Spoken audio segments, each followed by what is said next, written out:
All right, thank you so much. I'm very excited to be here this evening to talk about the animals that are in our lives. For example, our dogs and cats, which make wonderful pets. But there are also other animals that seem to endure in our society, even though they don't seem quite as interesting. For example, goldfish.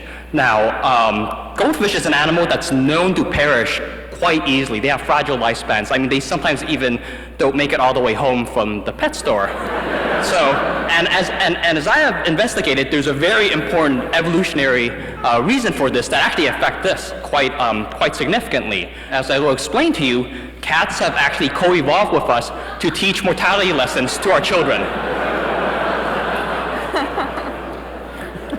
So you're probably asking, why do we need to teach such a morbid topic to children so young? Well, survival requires learning how to deal with difficult situations, so being able to accept your mortality and take it seriously is critical. Also, children have incredibly adaptable brains. They're incredibly plastic. We should really be taking advantage of this. I mean, studies have shown over the years that children can pick up second languages quite easily, far easier than adults can. So why not just teach them about death as well? They will be able to learn it quickly. And a deceased pet can actually really do this quite well. Now, however, why goldfish? There are a lot of other animals in our lives that do make it to the end of their lifespan well within the human lifespan as well. What about another animal like a charismatic megafauna? What about a domestic cat? So the domestic cat, like the one you see here, possess a large number of characteristics that we consider charismatic. I mean, it's these characteristics that if something were to happen to poor Mittens here, it would make us quite sad.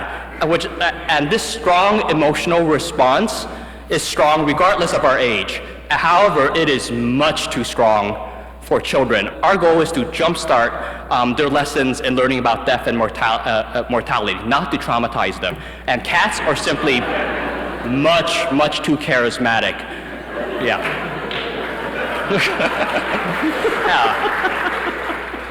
Children who may have been raised with a cat are probably likely to be traumatized, too scared of life, and likely not effectively to pass on their genes to the next generation.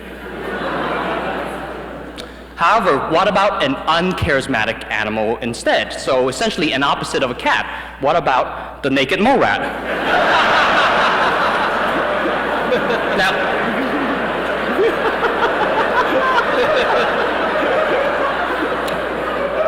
Now, naked mole rats are not very attractive animals, and let's be honest here, they're quite hideous.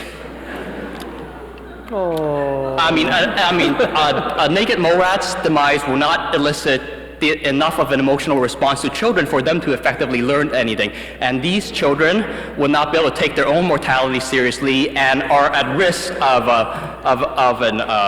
a sudden reduction in their own fitness. Yeah.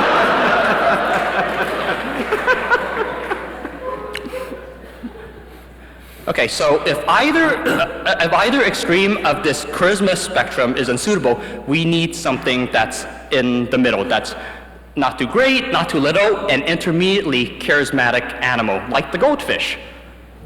Now, as you can see, the goldfish lacks the crippling adorability of a kitten, but they also lack the hideousness of the naked mole rat. So their fragile lives would actually elicit just the appropriate amount of emotional response in children in order for them to learn about mortality. However, I really wanted to get more data to properly evaluate this intermediate charisma. So I decided to conduct an experiment. However, the Institutional Review Board didn't like my original experiment. They felt a little uncomfortable about me giving pets to children just for the pets to die. So I told them, fine, I'll redesign the experiment. So I took some children between the ages of 5 and 7 and divided them into 3 groups. I then went to all of them and told them, guess what? You're going to receive a new pet today.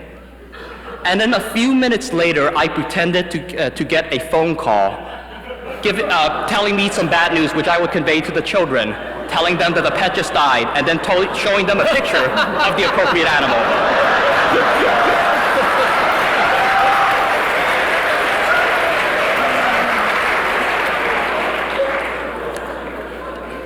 And then I objectively recorded their emotional responses.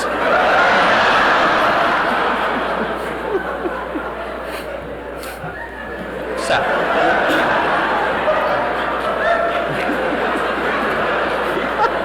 Now, you see the emotional response in the y-axis up there? Goldfish have a perfectly intermediate response. The children are just not too traumatized by it, but they get enough of an impact to really set them going about thinking about mortality.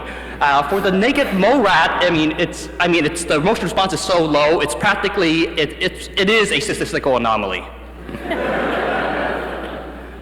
Meanwhile, the children who thought that a domestic cat had died were heavily traumatized, and they're still recovering in therapy right now. Oh yeah, before I forget, I need to make sure I clarify this issue is that no animals were actually harmed in this experiment.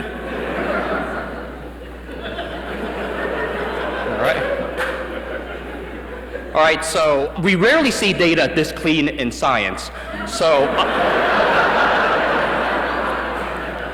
So obviously the impact to human fitness is going to be significant. Now, if we look back at the historical record of the world population, the human growth rate hasn't really changed a lot for many thousands and thousands of years. However, that changed rather abruptly in the early 19th century, corresponding with the invention. Shortly after the invention of glass aquariums, which enabled the popularity of goldfish for the first time.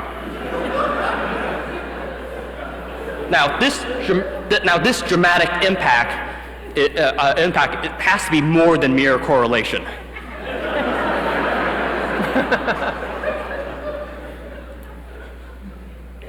Now, the impact to human society has been powerful and significant, but how does this impact the co-evolutionary relationship with the goldfish? Domestication is a form of reproductive success, and we have carried the goldfish all over the world. So what started as an endemic population in China is now found on almost every continent.